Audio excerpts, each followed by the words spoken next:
অবস্থা, আমি এই অবস্থায় করছি।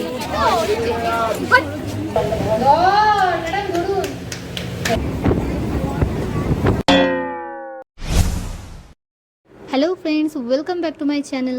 চলো তাড়াতাড়ি আজকের ভিডিওটা শুরু করা যাক। আজকে সকাল সকাল বেরোনো ছিল, তাই চুলে একটু ভালো করে সিরাম দিয়ে নিচ্ছিলাম, কারণ এটুকুই আমি স্ট্রেট করব, তাই এটুকুই দিয়ে নিচ্ছিলাম, নাহলে একদম ধুলোয় রাফ হয়ে যায়। এই দেখো সামনের এই চুলগুলোকে ভালো করে আমি সিরামটা দিয়ে নিচ্ছিলাম, কারণ এটুকুর বেশি আমার লাগবে না স্ট্রেট করা। তারপর যা গরম পড়েছে তাতে তো সানস্ক্রিন মাখা মাস্ট, নাহলে ছাল আর চামড়া বোধহয় আমার সব আলাদাই হয়ে যাবে। তাই ভালো করে 2 হাতে গলায় সানস্ক্রিন দিয়ে নিচ্ছিলাম।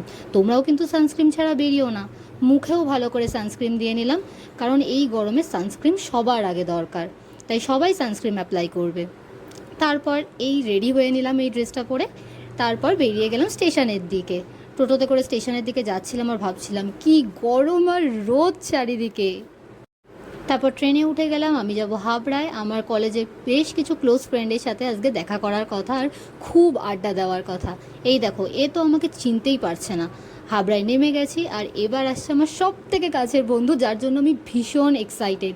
দেখো আমি ওকে খুঁজেই যাচ্ছি আর ভাবছি সব লোক তো ট্রেন থেকে নেমে গেল, চলে গেল, তুই কোথায় গেলি।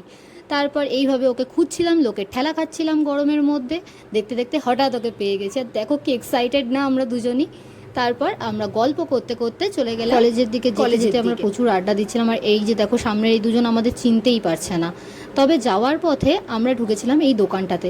জানো তো, হাবড়া স্টেশনের একদম পাশে এই দোকানটা, কিন্তু প্রত্যেকটা জিনিস অসাধারণ সুন্দর। তারপর ইঞ্জিন ভ্যানে করে গেলাম, এটা আমাদের রেগুলার ছিল, আমরা রোজ এইভাবে ইঞ্জিন ভ্যানে করে 4-5 জন একসাথে যেতাম। কি গরম, জাস্ট মনে হচ্ছিল যে মাথাটা ওখানেই ঘুরে যাবে। তার মধ্যে ভিড়, আওয়াজ আর ধুলো, উফ, আর বাঁচা যাচ্ছিল না একটুও। তার মধ্যে আমরা দুজন মিলে ঘুরে টুরে নিয়ে টোটোয় করে যাচ্ছিলাম। আর আমি ওকে বলছিলাম, এবার ফোনটা তো রাখ, আর কত ফোনে কথা বলবি, আজকে এসছিস আমার সাথে দেখা করতে, রাখ। তারপর আমরা গেছিলাম একটা রেস্টুরেন্টে, সেখানে গিয়ে অনেক মজা করছিলাম, সবাই মিলে আড্ডা দিচ্ছিলাম। আর দেখো রেস্টুরেন্টটা কিন্তু খুব সুন্দর। ও আমাকে বলছিল যে তুই কি এই ভিডিওটাও ছাড়বি নাকি। আমি বলছিলাম না না, একদম ছাড়বো না। আমাকে বলছে যে আছেটা কি, আমি বলছি তুই তো আছিস, তাহলেই হবে। তারপর দুজন মিলে অনেক গল্প করছিলাম আর অনেক পিএনপিসিও করছিলাম। তারপর চলে এসছে আমাদের খাবার। দেখো খাবারগুলো কিন্তু খুব টেস্টি ছিল, বিরিয়ানি আর চিকেন চাপ আর কোল্ড ড্রিঙ্কস অর্ডার দিয়েছিলাম আমরা। গল্প করার পর, খাবার পর, তারপর ওদের জন্মদিন চলে গেছিলো, তাই ওদের জন্য ছোট্ট একটা গিফট এনেছিলাম। জন্মদিন কিন্তু ওদের দুজনের, কিন্তু আমি মাঝখানে বসে আছি আর আমি বলছি ওটা আমিই জ্বালাবো, তোরা শুধু ফু দিবি আর কাটবি। ওদের সাথে ঝগড়া করে নিলাম। তারপর ওপরে পাখা চলছিল, আমার মোমবাতিই জ্বললো না। যাই হোক, তারপর আবার ওরা পাখাটা বন্ধ করে এলো। তারপর আমি আবার ক্যান্ডেল জ্বালানোর জন্য বসে গেলাম আর ক্যান্ডেলটাকে ধরিয়ে দিলাম। ও প্রণতি আবার এলো, এসে ওরা দুজন মিলে কেকটাকে সুন্দর করে কাটিং করলো। আর আমরা সবাই মিলে অনেক উইশ করছিলাম, হ্যাপি বার্থডে বলছিলাম, ওপাশে দিদি ছিল, খুব মজা করছিলাম আমরা। তারপর কেক কাটার পর সবাই সবাইকে খাইয়ে দিচ্ছিলাম। সেই 4 মাস পর প্রায় আমাদের দেখা হয়েছে। কলেজে আমরা এইভাবেই মজা করতাম, এখন আর সেভাবে হয় না, 4 মাস পর পর দেখা হয়, তবুও যেন সেই আগের মজাটাই, আগের আনন্দটাই আছে, মানুষগুলো যেন ঠিক আগেরই আছে। তাই আমাদের কখনো কোনো দিনও কারোর মধ্যে কোনো ঝামেলা হয় না, ঝগড়া হয় না, আমরা ভীষণ মজা করছিলাম, আনন্দ করছিলাম।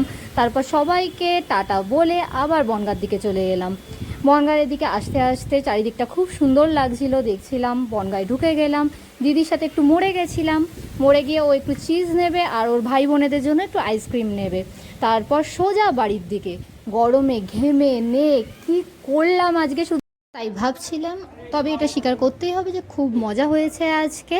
যাই হোক, আজকের ভিডিও এইটুকুই। ভালো লাগলে অবশ্যই লাইক, কমেন্ট আর সাবস্ক্রাইব করো। টাটা।